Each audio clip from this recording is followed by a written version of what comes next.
വണ്ടി വന്നാൽ പോരാ. ഈ ഫ്ലാസ്ക് ഒക്കെ ഇട്ട് എവിടെക്കാണ്? ആരന ആസ്പത്രിയില്? ഹോസ്പിറ്റലിലാ? എടാ എനിക്കൊരു ചായ കുടിക്കാൻ പോകാനാണെന്നേ. ചായ കുടിക്കാൻ ഫ്ലാസ്ക് ആയിട്ട് പോണോ? എടാ ഈ ഫ്ലാസ്കില് ചായയാണ്. ഇതില് ചായ? ഇത് ഞാൻ ഈ കടയിലെ ചായ കുടിച്ചു ശീലിച്ചോ. ഇപ്പൊ ഗ്യാസിനൊക്കെ വില കൂടിയല്ല. ചായക്ക് 10 രൂപ എന്നുള്ളത് നേരെ 15 രൂപയ്ക്ക്.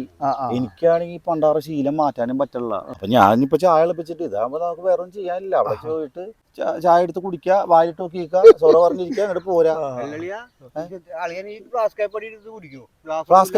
ഗ്ലാസ് സകല സെറ്റപ്പാണ്. ഇത് പിന്നെ ആരെ കൊണ്ട് പറ്റൂ? ഗ്യാസിന് വില കൂടി ഇമ്മാതിരി ചായ വില കൂട്ടാൻ പറ്റുമോ? ഇനിയിപ്പോ നോക്ക്, ഡീസലിന് വില കൂടാൻ പോണ്, പെട്രോളിന് വില കൂടാൻ പോണ്, സകലമാന ആൾക്കും വില കൂടും. ഇനി കടി 12. ഈ വില കൂടി എന്തെങ്കിലും ഒരു സാധനത്തിന്റെ വില കൂടിയിട്ട് പിന്നെ കുറച്ച് നമുക്ക് കണ്ടിട്ടുണ്ടോ? ഇപ്പൊ ഗ്യാസിന് ഇനി വില കുറഞ്ഞ ചായയുടെ വില ഉമ്മാര് കുറക്കോ? ഇല്ലല്ലോ. അതാ ഞാൻ പറയുന്നത്. കല്യാണം ഉണ്ടായില്ലേ കൂട്ടുകാരന്? മുഖത്ത് വെട്ടിയ ചോരയില്ല. ഞാനും ചോദിച്ചു. ഞങ്ങൾ എന്റെ പൊന്നളിയാ, ഒന്നും തോന്നരുത് കേട്ടോ. കൂട്ടുകാരനെ കുറിച്ച് പറഞ്ഞു വെച്ചിട്ട് ഇത് എവിടുന്ന് കിട്ടിയെന്നാവും. എന്താ പെണ്ണ്? അതെ, എന്ത് രസമാണ് കാണാൻ.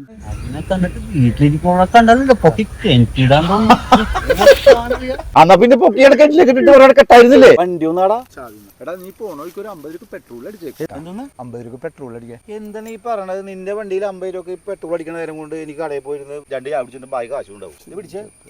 എന്റെ വണ്ടിയെ ഫുൾ ടാങ്ക് പെട്രോൾ അടിച്ച് വീട്ടിൽ കൊണ്ട് വെച്ചേക്കാണ്. എന്താ കാരണം? എന്താണ്? പെട്രോളിന് വില കൂടാൻ പോവാണ്. അപ്പോഴാണ് അവന്റെ 50 രൂപ അടിച്ചത്.